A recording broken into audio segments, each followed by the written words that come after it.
One sip, just one sip of the nectar of immortality, and to this day, the sky goes dark twice every year. Look at this moment. Gods and demons, seated together for the nectar. Among them, one demon is hiding in disguise. The drops had reached only his throat when Vishnu's discus flew, and his head was severed from his body. But by then, he had already become immortal.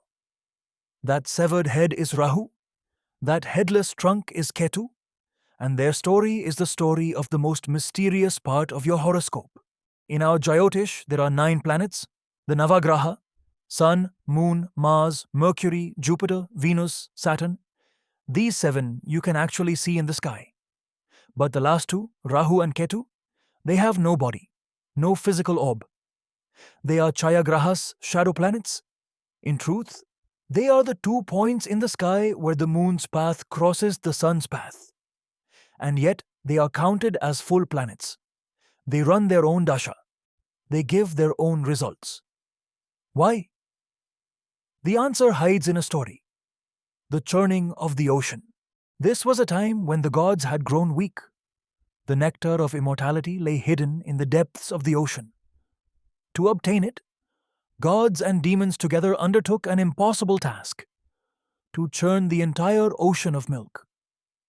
Mount Mandara became the churning rod, and Vasuki, the king of serpents, became the rope. From one side the gods pulled, from the other the demons.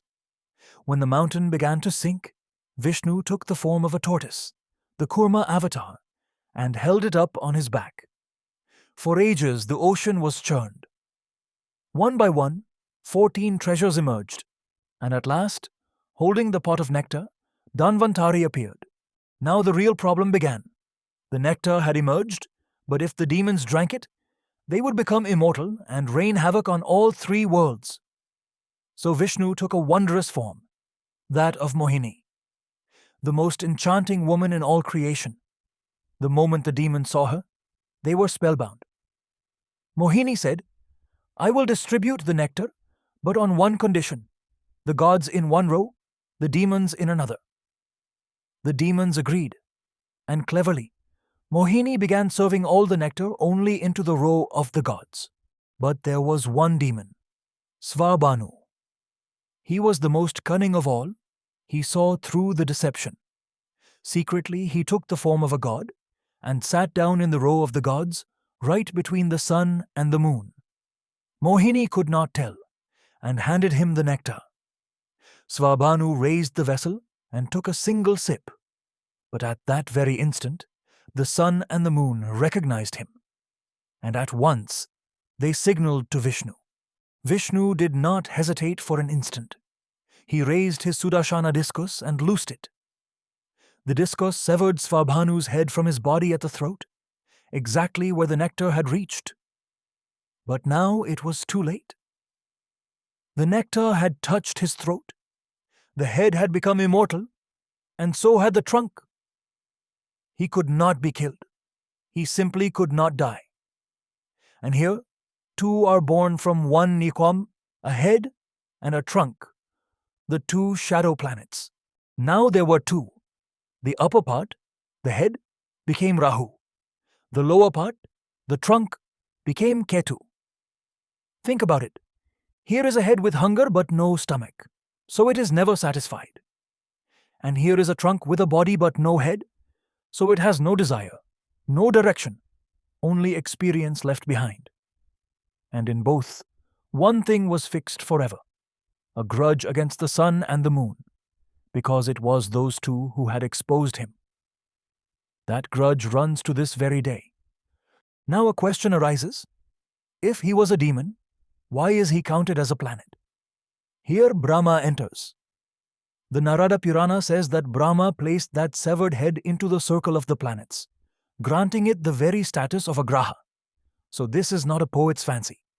This is the scriptural basis on which Rahu and Ketu are counted among the 9 planets, run their dashas, and are read for results. A head was given a seat in the assembly of the planets. And that grudge? It still plays out in the sky. Rahu and Ketu still chase the sun and the moon. Whenever they come face to face at that crossing point, the parva, the node, Rahu swallows the sun or the moon. That is the eclipse. In the Skanda Purana, Shiva himself explains it to Parvati, that an eclipse is no ill omen. It is that same old grudge, shadow covering light. But Rahu has no throat. So the swallowed sun emerges again, and the eclipse passes. So the story is clear. But how do we read them in a chart? They own no house and by tradition no sign of their own. The scripture gives us a direct key. Faladipika states it plainly, Shanivad Rahu, Kujavad Ketu Faladata. That is, Rahu gives results like Saturn and Ketu like Mars. In Rahu is the shadow of Saturn, distance, foreignness, cold ambition. And in Ketu is the fire of Mars, severance, detachment, sharpness. This single line is the first key to reading Rahu and Ketu. Now understand Rahu more deeply. He is a head without a trunk, a mouth, a hunger, but no stomach. So whatever he swallows, he is never filled. That is Rahu's nature, insatiable desire. In whatever house, whatever sign Rahu sits, he creates a tremendous hunger there and magnifies things, exaggerates them. Foreign lands, new technology, the unusual and illusion, Maya all belong to Rahu. He mesmerizes, he pulls, and sometimes he carries you to excess. Rahu is not evil, but he never says, now stop. And Ketu is the exact opposite. He is a trunk without a head, a body, but no mouth, no desire. So wherever Ketu touches a house, he reduces desire there. Detachment, separation, a sense of letting go. But there is a deeper side too. Where there is no craving, there is often old mastery, the practice of past lives. That is why Ketu is called the Karaka of moksha, of spirituality, of intuition. Rahu pulls you outward, Ketu inward. Rahu says, I want more. Ketu says, I want nothing now. The two are opposite ends of one single axis. Now the most important point. Rahu and Ketu are always face to face, exactly 180 degrees apart. Wherever Rahu sits in your chart, Ketu sits exactly in the 7th house from it. They simply cannot be separated because they are two ends of one severed body. This is the Rahu-Ketu axis, your karmic axis. On one side, the house where your greatest hunger in this life lies, Rahu, and directly opposite, the house where you are already full, the one you must learn to release, Ketu. This axis shows the direction in which your soul wants to grow in this life. And now something you may have heard, often wrapped in fear, the Kala Sarpa Yoga. It is said that when all the planets fall between Rahu and Ketu, life is full of obstruction. But let us be honest about one thing.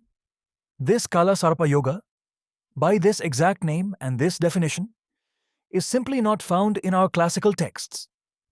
Not in Brihad Jataka, not in Faladipika, not in Saravali, not in Parashara.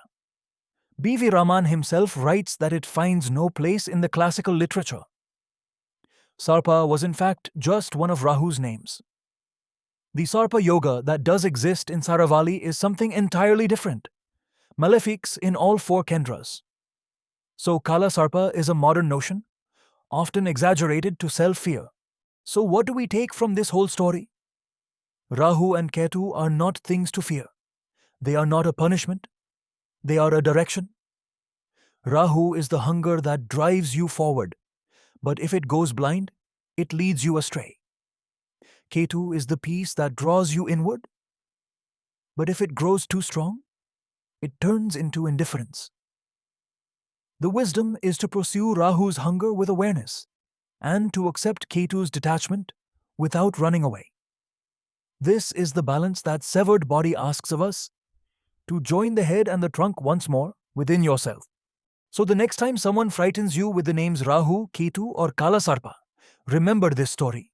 One sip of nectar, one discus, and a head that became a planet. No curse, no magic. Just a deep karmic signpost pointing to the direction of your soul. For honest, scripture-rooted Jyotish like this, come to Kundlit.com. See your own Rahu Ketu axes in your chart for free, with no fear attached. And if this story moved you, share it with someone who needs it. Om.